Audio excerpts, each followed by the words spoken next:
Welcome to The Road Reflected with Nicole Wakeland. Automotive from the lighter side. That means cars, but also cookies, coffee, and pie. Up first, what's Nicole behind the wheel of this week? Okay, it's all SUVs this week. Ooh. Yeah, so the first vehicle that I'm behind this week is the Hyundai Palisade. Okay. Which is a 3-row family vehicle. Yeah. And because it's 3 rows, it really is family. Like, you don't buy a 3-row SUV unless you have, I don't know, I guess you could just have 2 kids. Maybe you want to always be the carpool mom, because here's what's going to happen. Yeah. If you have 2 kids and you buy a 3-row SUV, you were always going to be the carpooler. It's like being that friend that has the pickup. Right. And you always got to haul everybody's stuff around, help move their furniture. That's the perfect description. This is the thing. If you're the family, if you're the mom with the 3-row, as you have here in the show notes, the family hauler. Family hauler. Family and friends hauler. Look at him reading the show notes, people. If you had all that, then people are going to be like, oh, can you take the kids all to swim lessons? Can you pick up all the kids for Girl Scouts? And the thing is, here's the realistic part of it. Yeah. So I always had a 2-row SUV when our kids were little because I just didn't want a 3-row. Right. But anytime it's like, well, can we all ride together? I'm like, no, I'll just follow you up. No, ride with us. You will always be the person, like the 3-row mom is always going to be bringing them. If everybody wants to ride together, you're the only choice. So choose carefully. That's why when you had that new Beetle, it was never a problem. No, because you could barely fit. You could barely fit your own kids in there. But I'll have you all know, people who are wondering, yes, you can fit 2 car seats in the back of that. 2 child seats in the back of a VW Beetle. And you can fit a stroller if you buy a fancy collapsible. We did the hardest part's just getting in there and getting them out, because you just got to bend down. I loved that little car. I was so sad. It was the turbo Beetle with a flip-up spoiler. Yeah. That was and they don't even make the new Beetle. And it went from new. It was new Beetle, and then it was just Beetle, and now it's gone. Now it's gone, Beetles. It's gone. I love that. The world is a little darker. It was a little happy, little yellow car in my driveway. I loved that thing. But that's not what we're talking about. That's gone. We're talking about family haulers. We're talking about the Hyundai Palisade. So there are 6 trims of the Palisade. They range from the base, which is the SE, which is about $36,000, on up to the Calligraphy Night Edition. The Night Edition is new. Calligraphy's always been their top trim, but they now have the Calligraphy Night Edition. What's up with like auto manufacturers and writing? Like we had the autograph edition of a different car the other day. Oh, yeah. And now we have the Calligraphy edition. I guess that's fancy, right? But this is Calligraphy Night. Which is even fancier. Can you read at night? What? I guess you can if you have lighting. Well, all you need is a light. Okay. It's not the Calligraphy Night You Have No Power edition. Calligraphy Night. So this one's about $54,000 for the Calligraphy Night edition. So I like the Hyundai Palisade. I think it's, and it offers front wheel drive or all wheel drive, depending on, and not in every trim, but every trim I think is available in all wheel drive. But still, you have a choice. You don't want it, don't get it. It's nice for us folks in the north with snow and stuff. Right. But I feel like all wheel drive is just kind of, even if you don't live where it snows, if it's slippery, even if there's like sand or something on the road. If you can afford it, I say go for it. Yeah, because it does bump your price up a little bit. Right. There's only one engine option. I feel like everybody's doing like hybrid, plug-in hybrid gas. Keep it simple. This is just don't one overcomplicate engine. These family haulers. Just really easy. 3.8 liters, 6-cylinder, 291 horsepower, 262 pound-feet of torque, and an 8-speed automatic transmission. And it did the job. It got the Palisade up to speed. It was very responsive on the highway. You have plenty of power left over if you're driving along and you're trying to pass like a slower moving vehicle and don't have a lot of space to do it on the highway. You have plenty of power to do that. And I felt like it was nice and quiet. The road noise I thought was really low, which is great for you have the family in there, the kids trying to ask you questions. Right. Maybe you're reading a book to the kids while you're having a long drive. It's nice to be able to hear that. Are you reading and driving? No, the passenger. Okay. It's the family. Okay. So one family member's driving. Yes. One parent. The other parent's maybe reading a book to the kids. Okay. And the kids are listening with rapt attention. Once our kids are not kids, ever once in our lives ever did we read a book from the front seat? Well, we had audiobooks. No, did you ever once ever? Well, you can listen to the audiobook. You're still evading the question. Did you ever, either one? We I never. Feel like I've read. No, we didn't. Short. Never. Stuff. Not on once. my phone. You are, no, you did not. I'm like, where did he come up with reading a book? Well, maybe listening to a book's where I was thinking. Okay. You play it. We did do that. Okay, I'll give you that. We did listen to audiobooks. We're like, when were you reading to the kids on a road trip? When did I miss that? But either way, it is quiet, which is, that's important in a vehicle that's going to have your family because if even when kids are little, they pass out all the time in the car. So sometimes when the kids pass out, you want them to stay asleep. So it's nice. It makes it easy for kids to stay asleep. But it's great in a road trip too, because then when the kids maybe don't want to, or maybe you just need to take a nap as the passenger, it's nice and quiet and comfortable. So I think this is really, truly a good family car. Yeah. And you have a range of trims that range from that $36,000 SE up to that $54,000 calligraphy night edition. You get a range of trims. I mean, there's everything from leatherette on up to official Napa leather. You can get power seats. They can be heated and ventilated for both the second and first rows. So you can get some pretty, nice amenities in this. So, I feel like it's a good value, and it's something I've always felt that Hyundai does extremely well. They are able to pack a lot of features in for the price that you get. I think the Hyundai quality for the dollar is really good. Yeah, it really is. I don't think they get enough credit for that. They don't. And, that's because originally when Hyundai first showed up, they weren't exactly. They were considered a bargain brand. Right. And it's hard to shake. Once you get an image for something, it's hard to shake. And they've been working really hard to shake that. But their top tier models are like it. They're right? Nice. They're really good. And you're not paying. They're not quite luxury car. They're not quite that fancy, but they get real trims. They'll get, fancy leather. It's like Napa leather. That's a really quality trim. They'll have quilting and all these different things depending on the vehicle. So they get really nice amenities inside and the features with the seats and the adjustability. And sometimes they sneak in little innovative things like those cool cup holders. Oh my God, you were so excited. The cup holders were so cool. So you got to describe why you think these cup holders were so cool. So the way they did this, so there's like a center console, right, between the driver and the co-pilot. And that opens up, and you've got a nice little storage space.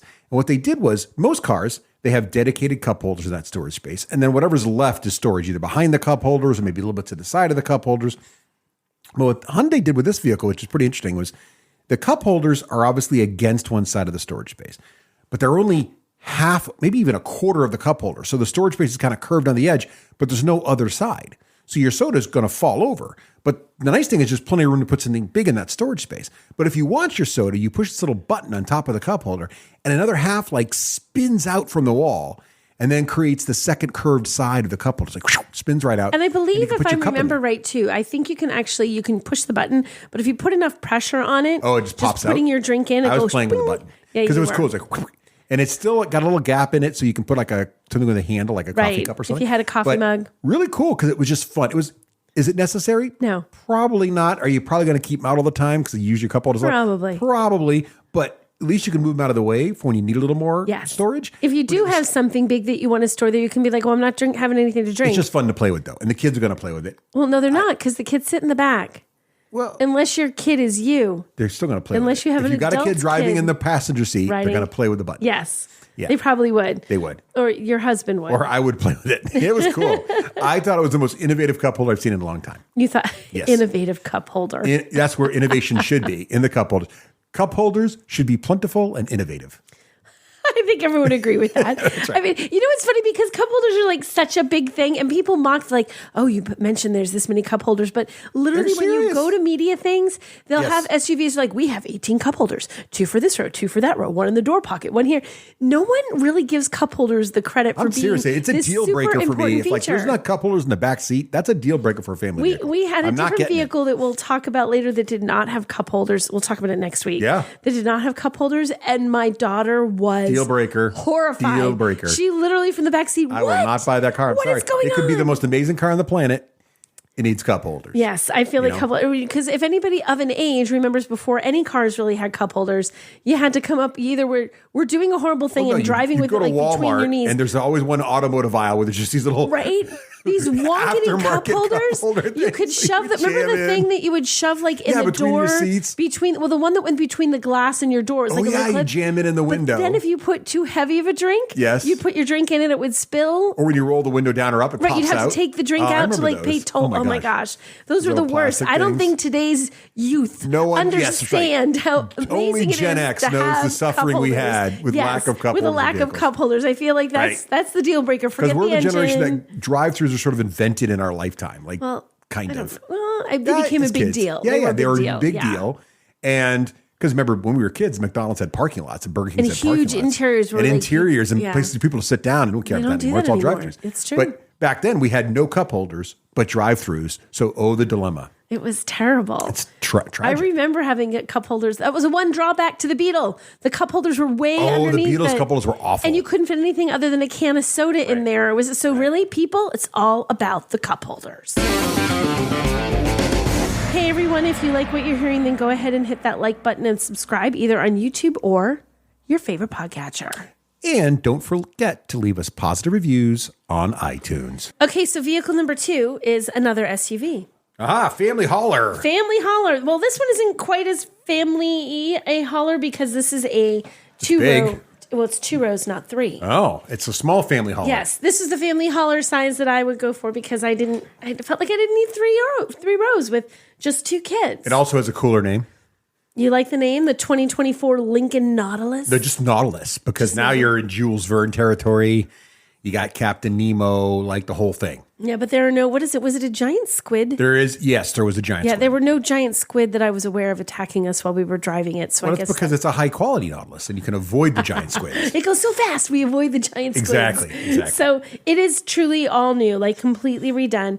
Lincoln is a luxury brand, and it very much feels like a luxury car. Yeah. It is beautiful on the outside. It's beautiful on the inside. There are premium materials everywhere you look. The second you open the door, this feels like a luxury SUV, as it should. Right. It has, its starting price is $50,000-ish. Yeah. So it's not an inexpensive vehicle. So the Lincoln's most affordable is at the top end of the one we just talked about. Yeah, because we just went from... was it 30 to 50? 36 to 54, and this one is 50 to 75. 50 start, yeah. So it's a whole new level. So literally. That's your luxury SUV. Yeah. So and this is 2 rows, so it's a little bit smaller. Mm-hmm. It is gorgeous. It does have the interior that you would want for a luxury SUV. Yeah. In fact, the super high trim, their Black Label, which is their fanciest. I don't think I got to see this one. You were off on some event. I went to drive this in Palm Springs. Yeah, which is where you would go to drive it. Right, it fits it. Well, they do that sometimes. They try to put you in a place that fits with the car that you're driving that's sort of on brand for their market, their target market. Palm Springs would work. So the super high-end Black Label has beautiful things and amazing features. Like there's a 28 speaker Ravel audio system. Ooh. Sounds amazing. That sounds awesome. There's our 24-way power front seats. Again, I don't know if you could discern after 6. Honestly. As much as I appreciate the 24-way, you have that. I don't know that I would... down, I front, just back. feel so uncomfortable when I drive these cars on programs, but I don't know how much of it, I got to adjust that thigh a half a millimeter this way. And I don't think I would adjust all of that quite that much, but it does have a massaging seat. Okay. There's a bunch of different massaging Is it legal to drive with a massager on? Absolutely. Okay. Yeah, there's no rule against that. I don't know. I just don't know. Why would that be illegal? I don't know. I feel like there's rules against everything nowadays. There's no rule against that yet. Okay. Yeah. Right. So far you can have massaging seats in your products. They do also have, I believe they call it, I just forgot it, is it relaxation mode? I forgot the name of it. Relaxation mode. No, but this here it is. This is going to be the thing. Wait, it's really cool. So when the car is parked, you push this button and you can choose from either 5 or a 10-minute experience. Power massage? And spa. It lowers, it reclines the seat back further, the driver's seat, and lifts up a little like leg rest, not like a true foot rest. It's not really by your feet. Yep. It's like kind of like at your calves. Lifts that up, leans back, and it plays. There's digital sense. It releases the little digital scent in the car, and it plays soothing music, and it goes through thing, and it's like, it's basically to relax you. I can see why you got to be parked because that would knock me right out. Yeah, it would. You can't do it when the car is driving. Literally, this is why they'll pass a law against seat massage. We all came in, and a lot of us are coming from the East Coast at these really early flights. And the very first thing they did is we want to show you a couple things. We want to show you this relaxation mode. We're all like, this is the wrong choice. Yeah, I'm just going to pass out right here. Yeah, exactly. But that is very cool. So that's, again, luxury car thing. The other thing that is really neat about this new vehicle is they have the 11.1-inch infotainment touchscreen, which is middle of the dashboard. Yeah. But then set back, like way far back, you couldn't reach it. You'd have to put your arms straight out and really reach to touch it. Running along the entire width of the dashboard, it's actually 48 inches. Oh, wow. Is a display screen. What does it show? It has various things that it can show. You can change it around a little bit, but they can see like the weather. You can see the time. You can see the passenger navigation. Control their side of stuff? It's one thing. It's not really, it's not designed to have a passenger side and a driver's side. Oh. It's one large display that you both can view. Giant console. Yeah, and it goes all the way across. Now, initially I thought, there's a lot of screen. Yeah, right. Is this going to be super distracting? Somehow they did, I don't know what engineering voodoo happened in this, but you aren't actually distracted by that. You would think you would be, but I think because it's set far enough back and it's in your line of sight, but a little low, it doesn't actually distract. In fact, a funny thing, my co-driver, Sam, from the Wheel Bearings podcast that I also do, he's wonderful. And we're driving along. And at one point, we're wondering what town we're in. So he pulls out his phone. He does the Google thing and he looks and he's like, oh, this is the town we're in. 15 minutes later, we both look. He looks up, I look up, and we're like, wait a minute. And right there on that giant screen, it says the name of the town you're in, the weather. We're like, or we could have just looked. I was going to ask, what was the most unique thing about that long dash? I think what was nice is that it was, and it could also have a little thing that showed you seat belts. Like it would show you who's buckled in. It was one of the widgets. I think what was nice about it was neat about it, is it put a lot of information, and it's a larger, because it's far away. It's not it's not the tiny little fonts and stuff that you'd have like on an infotainment screen, because it is further away on this dashboard. I think it's just a neat way to show you additional information kind of at a glance. Okay. That kind of keeps it within sight, but not distractingly so. The other thing is you could see that from the back seat. So if you were so if the kids want to know how far it is to next stop, people can see stuff on it. So I think it's a neat idea, and it does give the vehicle a super high-tech vibe to it. It feels like a lot of cool technology. I'm just curious what the use cases are for it. Yeah, well, it's information. It is bringing a digital life and a high-tech life. But there wasn't like a specific, was there speed on there? Or was that down low? You have on the left, you can have all your speedometer information, and there was a thing with navigation, and there was a thing with the weather, and there was a little pod that had the seat belts. But it was funny, when I say pod, it was like a little round thing. Oh. And the way that it was laid out in it totally made me think of a water ride in the amusement park. Just the image. It looked like the little circle boat because they put it in a circle. I'm like, so is it basically like little iPhone widgets all along the thing? Well, it's not widgets. They're just, imagine you had five screens, sort of like of information, a little square here, a little square here, a little square. But it all is one big screen. But broken up. And it looks very attached, but it's technically broken change up. The programming. You can move it around a little bit, and you can tone it down. Really cool. Yeah, so it was really cool. And they did a neat thing too. So because of where it is, a traditional round steering wheel would have cut right into it. So the steering wheel is slightly squared off, which for about 5 minutes, it's kind of weird. You kind of have a moment where you don't quite know what it's doing, and then very quickly becomes like you don't even think about it. Okay. So much like you see all that tech on the dashboard, and at first you think it's going to be distracting, but it's not. You have this slightly different steering wheel that you think is going to be weird, but it's not. So again, I don't know what kind of voodoo the folks at Lincoln's engineers really have wielded on this car, but it's really good, and the ride is beautiful. It is quiet. It is smooth. It is very luxury car. As you would expect from a Lincoln. I feel like more than, how I was saying the Hyundai Palisade has to be quiet because it's a family vehicle and you want that quiet. This has to be quiet and smooth because it's a luxury car. You're paying for it. You should feel a little bit like what's outside is removed from your life. You want to be pampered in this kind of vehicle. And it does feel that way. Okay. And I do love the digital scent thing. So I mentioned part of that little relaxation mode is this digital scent. So when equipped, because they don't all have it, I don't believe. When you open the center console, you know how some center consoles have two pieces? Yeah. We open it up and there's a little piece, there's a little hidden lid, pops down. And inside are 3 little cartridges. They kind of look like USB drives, about that size. And each one is a different digital scent. And it can house 3, and you get 3 standard when you have the vehicle with it. What were some scents that you had equipped in your vehicle? Oh, I can't remember. They all had, nothing's like lemon, lime, pine. It's like ocean breeze in May or whatever. Is this the one you were like kind of Axe body spray-ish? There was one. Okay. So they had the 3 scents and 4 new ones. And one of the new ones, they had them out. They all smell fine, but there was one, I don't know what about it. I'm like, this is the manly scent. And all I could smell was Axe body spray. This is teenage boy spray. It was like, this is the teenage boy spray. I'm like, I'm sure if you had me probably, and of course we're smelling the little sample things, so they're probably strong. I don't know how it would smell in your car, but I thought, no, because all I can think of was when teenage boys overspray the body spray. So it's just this like miasma of smell. But I do think it's a neat idea. It is really cool. And when you turn it on, like I wondered how long it would take because you can activate it. It can always kind of permeate the car. You can say, scent now.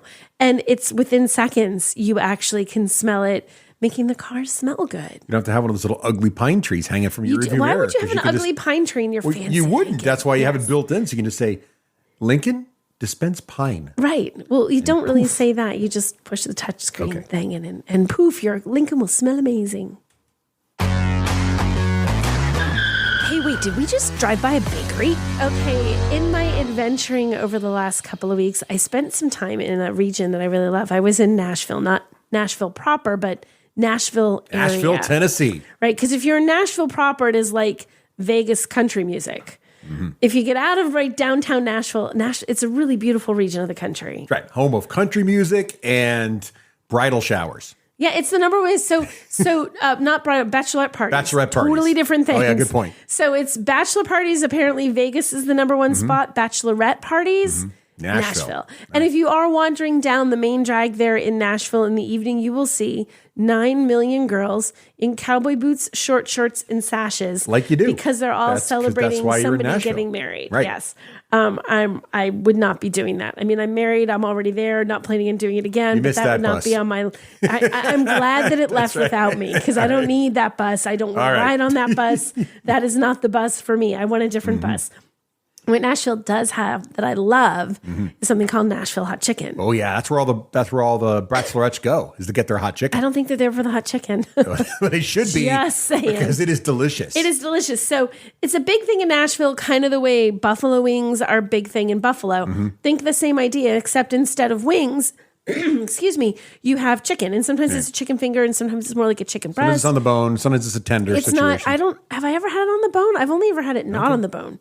Maybe it does, but I've always had it as breast or fingers. Now that you say that, you're right. I've never had it on. Never, yeah. So I'm going to say it's boneless, but then I could be making that up. But I've never seen it as just like fried chicken. I have to think about it when I had it at. Yeah, right. Place. Okay. I have. But I think you're right. I think it's usually a breast, like a breaded chicken breast. Like a breaded chicken breast, like a tender. Or sometimes I've had them as tenders, like smaller, like not teeny tiny little chicken nugget tenders, but like long chicken tenders. But the first time I went to Nashville, everyone said you got to have Nashville hot chicken. Yeah. What is this stuff? And it is really good. You have to like spicy. And I was actually I Googled randomly and it brought up a place and I had an Uber driver. I said, really nice because Nashville, people are friendly. And we're chatting. And he said, when he sees the destination, he says, oh, have you been there before? And I said, no. I said, but I really wanted to try Nashville hot chicken. And this place came up top rated. He's like, that's not where you want to go. And he's like, there's another place right down the street. You got to trust me. I'm going to take you to the other one right down the check. It was amazing. Since then, I have had Nashville hot chicken dozens of times. And every single time, it's amazing. Yeah. But where's your favorite? Okay, I really like Hattie B's. I think Hattie B's might be my favorite, but only because it's sort of like the place. Yeah. Like you go to Hattie B's and there is generally a line, and if you go at the wrong time, there is a giant line.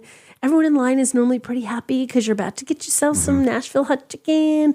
It's just good stuff. So I like Hattie B's. Yeah, and I went to Hattie B's, and that's what's confusing me because Hattie B's, I think you're right, most places they give you tenders or breaded chicken breast. But at Hattie B's, you can also get like half a chicken. Oh, see, I've always gotten a sandwich. And they'll still put the sauce on there, and then you get like a leg and the whole thing. So it's kind of like you can go on the bone or off the bone, at least at Hattie B's, which I think is what makes Hattie B's awesome, quite frankly. Okay. I don't remember it being on the bone and off the bone, but I'll believe you. Okay. I believe you. If you're wrong, send that email to Russ Wakeland. Well, I'm looking at their menu right now. Oh, you're looking at their menu? You cheated. But I was cheated. Because I was swearing I had it there. I got the half chicken. I've never had it that way. Oh, it's okay. good. You got the half chicken. I had to recommend. But I like fried chicken because it's basically fried chicken within the hot sauce on it. Well, and here's the thing. So I feel like the hot sauce, because it's kind of got a sweetness to it. It's hot and it's sweet. It's a little different than the buffalo wing sauce that you get on a buffalo wing. But here's the thing. So hot chicken, and I love spicy stuff and I love buffalo wings and I love the idea of the Nashville hot chicken. But I feel like it's now become a contest to see how much heat can you endure before we actually have to call a paramedic. Yeah, there's sort of some kind of like medical limit. It's like it keeps edging up. It was, like mild, medium, hot. Once upon a time, those were your three flavors of things, right? No, I know, right. Mild, medium, then it was like kind of mild, kind of medium, kind of. And now there's like all these ranges and they show them on all the menus wherever you go. And normally somewhere at the hottest version is something like death skulls with an X through them, or like people with like they're breathing fire. Well, I love Hattie B's levels. I'm looking at them right now. So they have groupings. So there's like the no heat grouping. Yes. There's the everyday heat levels grouping, which is medium, mild, and hot. Yes. And then they have the enthusiasts only section. Is that what they call it? Enthusiasts only? And there's only two levels there. There's damn hot and shut the cluck up. Shut the cluck up. Would you know which one you got? I believe I got the everyday heat levels hot. Okay. Because I remember going there saying, and they said, well, and I said, well, I like buffalo wings, which is not the same, by the way. It's different. It's a different kind of sauce and a different kind of heat. It's not like Frank's Hot, which is what Buffalo is. But It's really, really good. It's just different. Yes. But I enjoyed the hot. I enjoyed the hot. Yeah. I think I got hot. I believe I got hot. And it's not just hot. You need to clarify. It's hot! Exclamation point. Yes. And then damn hot is 2 exclamation points. And then cluck up Shut the cluck up is 3 exclamation points. So you count the exclamation point at Hattie B's and you know what you're up for. There's actually a no heat, which they just call Southern. Which is Southern Fried Chicken. Which is Southern Fried Chicken then. Yeah. I'm like, it's how you get it when you're not in Tennessee. When you're not in Tennessee, every place. When you go to when you go to the Carolinas or something. It's so good. So I love it. I did go out with someone once where we got the Nashville hot chicken, and he was like, I can do the hot. I'm like, I don't know. I think the hot was like the super hot at wherever we went. I'm not going to do that because I've had buffalo wings and I've done that, and that's a mistake because it burns, and I don't want to just have my mouth feel like it's being flayed. Like I want to enjoy what I'm eating, right? So I don't want it to be quite that hot. And he was all like, I can eat the hot one. I'm fine. I'm not a wimp. You little lady can eat your not too hot. He started eating. He's sweating. Mm-hmm. He's breaking out in a sweat. There's little beads of sweat on his face. And I said, how is that? It's fine. I'm like, you're sweating. He goes, it's fine. I'm like, you literally are breaking out in a sweat. You're literally sweating right now. But you enjoy that, you silly, silly man. You should not have gotten that one. But then he was being all man. And I'm not backing down. I am fine. I'm thinking, you are not fine. Dude, you're about to die. Yeah, there you have it. So, I like you pick a medium heat and you go to the top end of medium or the lowest end of super hot. Yeah. I don't like to go to kill and your definitely the places who are like, if you eat this, you have to sign a waiver to if you die, it's not our fault. I'm not doing that. I'm not doing that. I don't want to eat food like that. And I won't do that. Something so hot that I have to sign a waiver. What's the fish? Blowfish, is it? Oh, yeah, blowfish where you could die because if they cook it right, it's delicious. If they cook it wrong, it literally kills you. Yeah. I don't want to eat food that could potentially kill me. Don't risk your life on food. No, I don't feel like food is worth risking your life for. Eat the mild, people.